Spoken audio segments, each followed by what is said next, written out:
Honneur et fidélité du samedi 16 mars 2024, le temps de l'éditorial avec le capitaine de vaisseau à Tonfa Guémo Cyril Serge, chef de division de la communication du ministère de la Défense. Les nouvelles de l'actualité mondiale telles qu'elles nous sont rapportées laissent présager des temps mauvais pour l'humanité.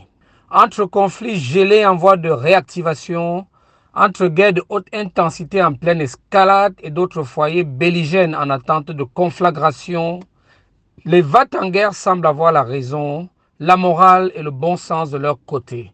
Aussi peuvent-ils, à longueur de journée et d'antenne, se fendre en déclarations incendiaires exprimant leur posture jusqu'au boutiste. Or, il nous souvient que nombre de ces belliqueux du moment avaient endossé le rôle de médiateur pour certains, donneur de leçons pour d'autres, s'agissant de la crise sécuritaire que nous aurons connue à un des points de notre territoire national. Et même, quelques-unes d'entre ces démarches étaient assorties de menaces à peine voilées, comme pour forcer notre pays à se conformer à ces solutions universelles, au risque de voir son avenir conséquemment hypothéqué. Ce à quoi le Cameroun opposera une fin de non-recevoir catégorique et les actuels événements de lui donner raison. Mais en son temps, la décision de notre gouvernement de répudier les tentatives d'ingérence d'une communauté internationale bien intentionnée en apparence, cette décision, disions-nous, avait été copieusement vilipendée par ceux qui n'en percevaient pas la quintessence, mais surtout par ceux qui voyaient ainsi s'échapper l'occasion de subtiliser sa souveraineté à notre pays. Il était ainsi devenu habituel et de bonne loi d'alléguer que la continuelle radicalisation et l'impénitence des terroristes n'étaient rien d'autre que la conséquence du durcissement des positions du gouvernement camerounais. Une piteuse affabulation. Une piteuse affabulation qui se traduisait par un lamentable travestissement de la vérité. En somme, une imposture, une double imposture. Pourtant, le Cameroun fera bon usage de sa souveraineté acquise au prix du sang de ses enfants, une souveraineté jalousement préservée depuis lors. À la surprise générale, nos dirigeants vont choisir non pas de céder aux avances des marchands d'armes qui se pressaient aux portes, mais de dialoguer avec leurs compatriotes repentants, certes terroristes d'un jour, mais toujours fils du Cameroun. De manière apaisée donc, et concertée aussi, par-delà les transgressions et les tragédies, il était question d'apporter réponse positive, opportune et adéquate aux revendications légitimes de nos compatriotes, ex-combattants des groupes armés qui n'étaient même plus traités de terroristes, mais de jeunes momentanément égarés. À la vérité dont jamais la solution militaire n'a été privilégiée dans la crise socio-politique qui secoue les régions du nord-ouest et du sud-ouest. Jamais la guerre n'y a été déclarée, ni un quelconque état d'urgence, ni même un état d'exception. Au contraire, pratiquement, tout est entrepris pour y garantir la paix et la sécurité. Entre autres actions, les élargissements à répétition des personnes poursuivies pour violences armées, l'acheminement et la distribution de l'aide humanitaire d'urgence, la création de centres de désarmement, démobilisation et réintégration d'ex-combattants des groupes armés sont du nombre de mesures d'apaisement. Dans la même veine, nos forces de défense et de sécurité réalisent d'innombrables actions civilo-militaires au bénéfice de nos populations. La situation à ce jour est d'ailleurs en voie de normalisation consolidée. Quelques années avant la survenue de ces soucis internes, notre pays s'illustrait déjà sur la scène internationale en tant que faiseur de paix.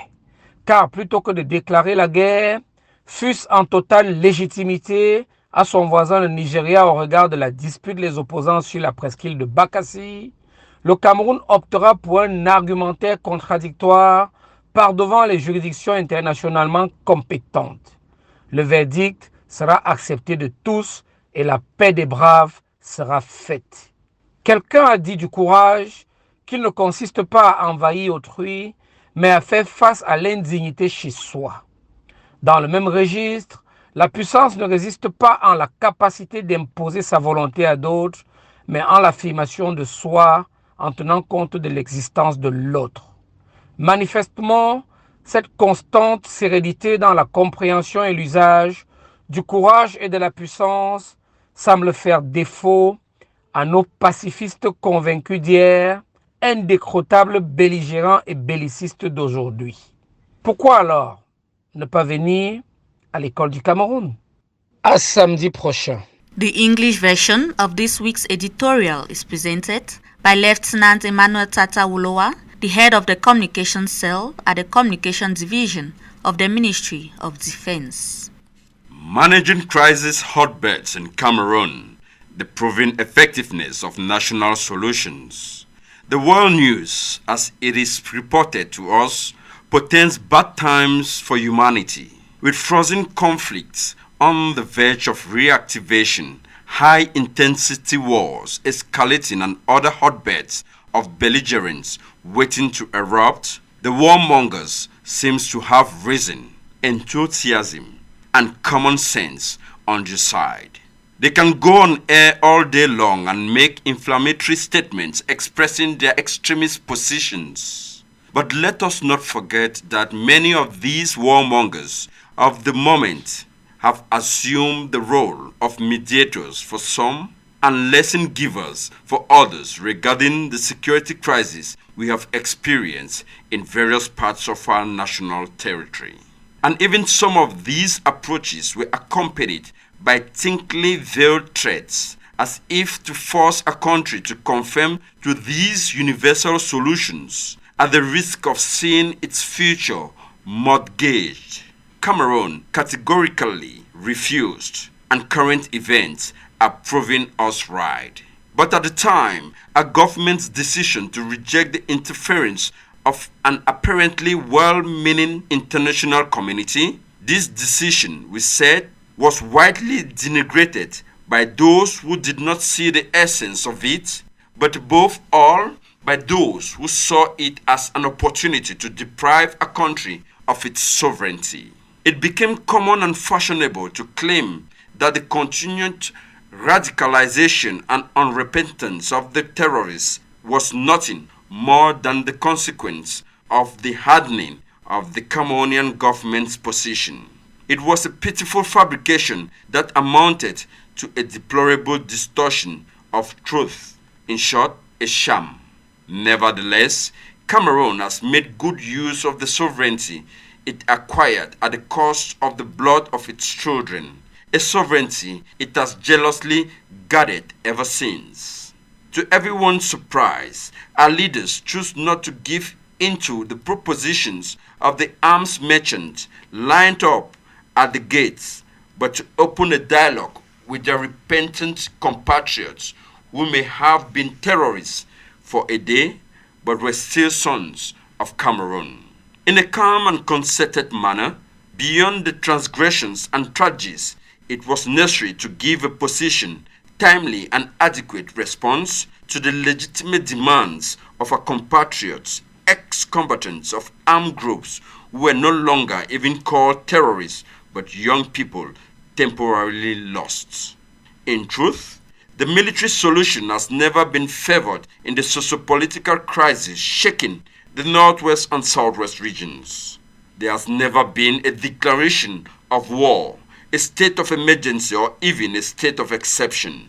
On the contrary, virtually everything is being done to guarantee peace and security.